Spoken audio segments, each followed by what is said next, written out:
The Hiligaynon word init means hot or warm. Init, init. Mainit ang panahon subong nga adlaw. Mainit ang panahon subong nga adlaw.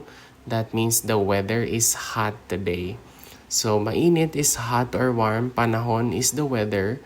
Subong is now or today. And then adlaw, subong, it just refers to now or this time. And then adlaw is like the day. So mainit ang panahon subong adlaw.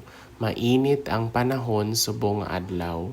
Mainit ang tubig sa kawa. Mainit ang tubig sa kawa.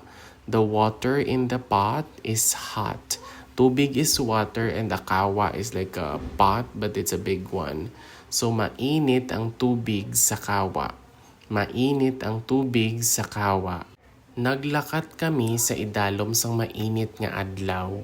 Naglakat kami sa idalom sang mainit nga adlaw.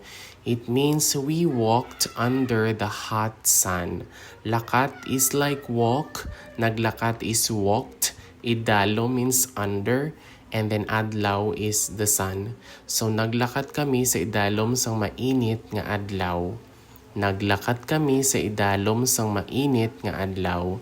Mainit ang akon ginhimo nga tsaa. Mainit ang akon ginhimo nga tsaa. That means the tea I made is hot. So ginhimo is like made and then tsaa is tea.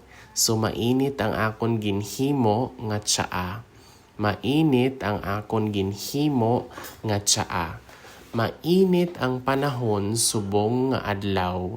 Mainit ang tubig sa kawa. Naglakat kami sa idalom sang mainit nga adlaw. Mainit ang akon ginhimo nga tsaa.